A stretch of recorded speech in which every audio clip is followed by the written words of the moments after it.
I know everybody sits there, but it would be cool if I did this right here. Yeah, that could be the new. Yes, of course. No, we can do it that way as well. It's more therapy that way. But look, you look like a stud. You look fantastic, by the way. Always good to see you, JB. You know, I love fashion and I love looking good all the time, Jimmy. Yeah, I know you do. You know, I love it. I think it's a lost art. Fashion. Yeah. Let me just say something. I've known you for a long time. You were a writer on SNL. Very, very funny. Always nice to me. But I remember you liked comics and you liked comic books. This is when no one was really. But you liked comic books and would talk about it and pitch ideas and. Now you're in the last 2 Spider-Man. You're in the biggest movie of all time. It is absolutely. You did it! Absolutely a blessing, man. You know what I did first? You know what? I sat in the audience watching an Avengers movie, and I told my wife, I said, baby, I told my wife, Shah, I said, baby, I would love to be in the Marvel Universe one day. And next thing you know, I get a phone call, and I'm doing an Audi commercial with Tom Holland, which was one of the sponsors of Far From Home. Yeah. Right? And it worked out great. We had a great time. You know, we connected, we laughed at the commercial. Next thing you know, a few months later, they give me a call for the movie. And then, of course, they brought my character back for No Way Home. This is great. Mr. I love Dell. it. Mr. Dell. How about this? How about this? How about this? I think you do a Mr. Dell spin-off. Oh. Jimmy, don't start nothing, man. You know I love to be. You know I love comic books. I would love to be. The first thing I did, Jimmy, when they called me about doing Spider-Man, the first thing you ask if Marvel calls you about anything is, what are my powers? Yes, of course. See? And they told me I was a teacher, so I had the power of knowledge. But it's okay.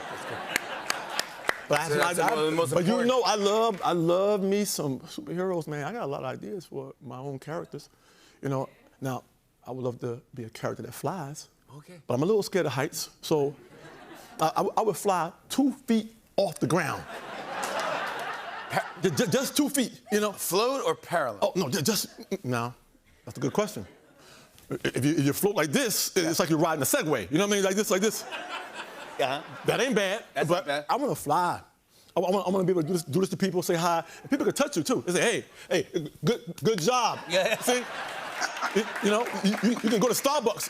Yeah. You can fly by Starbucks, you know, drive-thrus. Yeah. You know? Oh, you can fit, you're only 2 feet off the ground. Oh, if I'm 2 feet off the ground, I got to follow all the traffic rules. I can't just go through a red light. I see the light. I can't just go through it.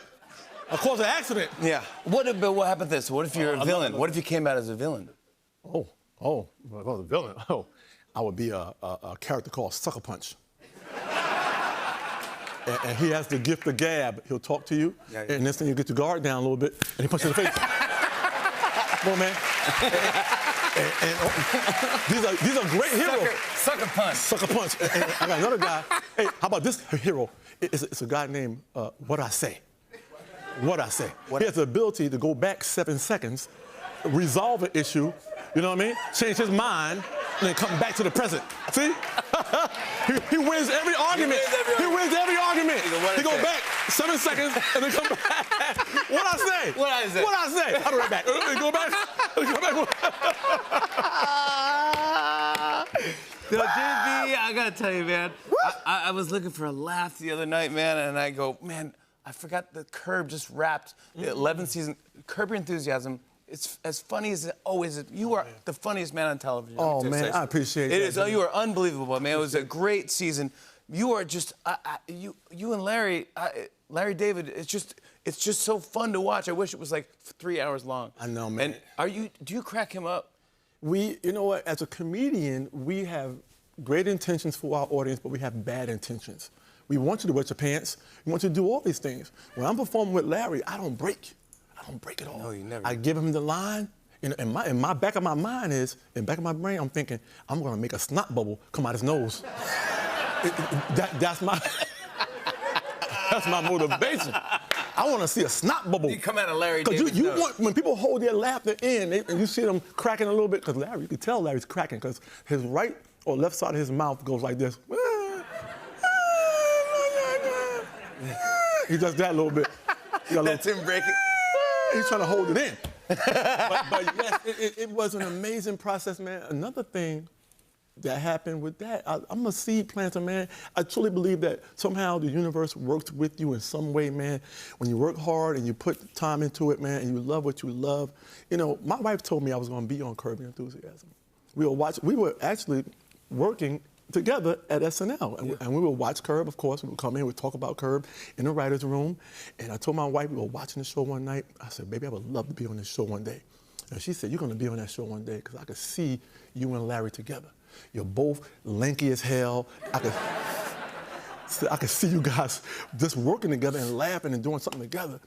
And next thing you know, man, I come into LA for a friend's memorial service for one day.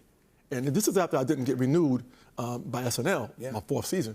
So I went to LA for one day, man, and my buddy, the Roots know my buddy, you know, OG Pierce, he did This Is How We Do It, This Is How We Do It, and I went in town for him, and man, my agent sent me to Curb Your Enthusiasm for audition, man, and I walked in that room, Larry was standing in the middle of the room. I have this thing I do where I come in the room as the character. I never go in the room as JB and then turn the character on, because I feel like it's a disconnect. I like to get the room, I like to come in there and get their attention immediately. Yeah. So I came in there as Leon, had my little hand right here looking around the room, doing my little Leon thing. Larry standing in the middle of the room, and they said, okay, you're gonna improvise with Larry. I said, okay, cool.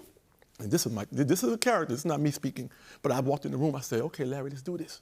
We're gonna improvise, right? Anything could happen. I might slap you in the face, I don't know.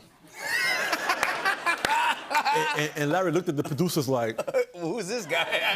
Yeah, do we need to call security on this dude? but that was, and we hit it off right away. He laughed.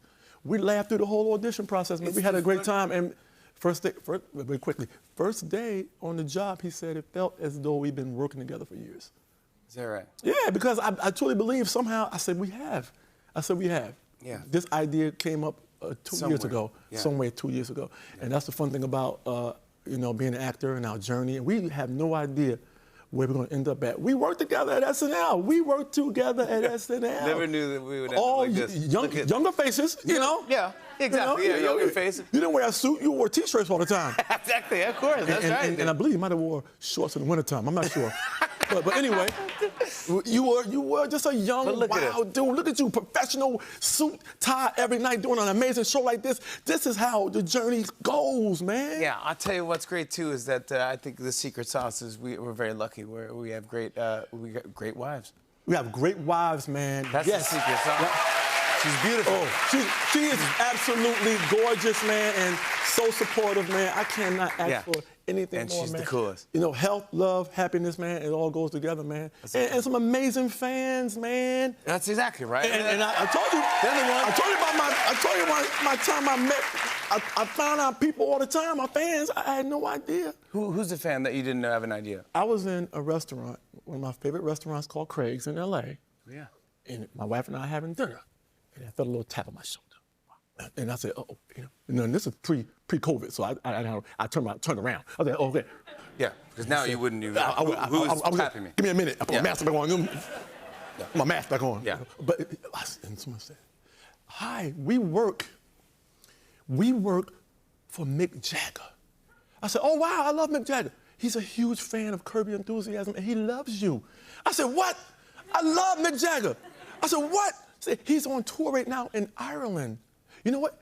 You know what? The girl said, you know what? You want to surprise him?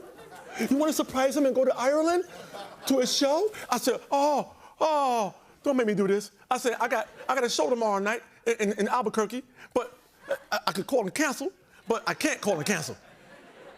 And it said Mick Jagger was a fan.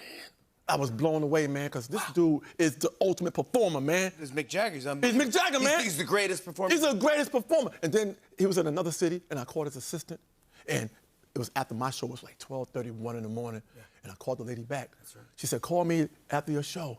I called after the show. She said, oh, I'm sorry. He's turned in for the evening. Now, I can't see Mick Jagger turning in. He's so... They say this man does 6 miles every performance, walking back, prancing back and forth. Yeah.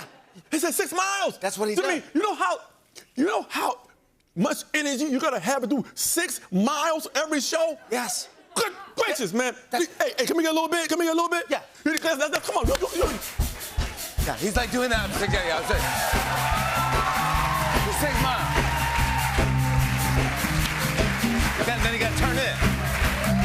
Oh, yeah! Oh, yeah! Oh, yeah!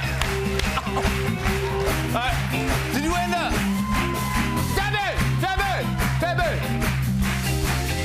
So what did Mick say when you talked to him? I didn't talk to him. I didn't get a chance to talk to the man. His assistant kept telling me, she asked me if I would love to fly to Ireland, and I couldn't go to Ireland. You went to Albuquerque. You got a gig. You're a loyal dude, that's why.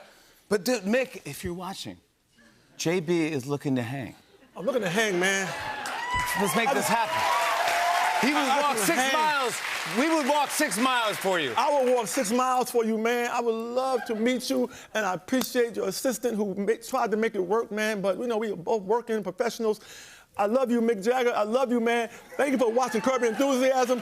Thank you for supporting JB Smoove and Thank you, Leon. Mick Jagger. Thank you, Mick Jagger. I want to show everyone a clip. Here's JB Smoove and Larry David in Curb Your Enthusiasm. Take a look at this. That's why Mary Ferguson had to go. Well, what are you going to do? You paid for the plane ticket. It's got Mary Ferguson's name on it. It's non-refundable. What are you going to do, eat it? No, I'm going to find me another Mary Ferguson. What are you talking about? I'm going to put an ad out. I'm going to get them all here. I'm going to audition a bunch of Mary Fergusons. Find the one I like and take her ass to Asia. What random Mary Ferguson is going to go to Asia with some stranger who's probably a sociopath? You're forgetting one key thing here. Free. Who wouldn't want to go to Asia for free? They'll take that chance waking up dead for a free trip to Asia. I promise you. I think you might have something. JB Smoove! Season 11 of Curb Your Enthusiasm is streaming on HBO Max, and Spider-Man No Way Home is in theaters now. JB Smoove!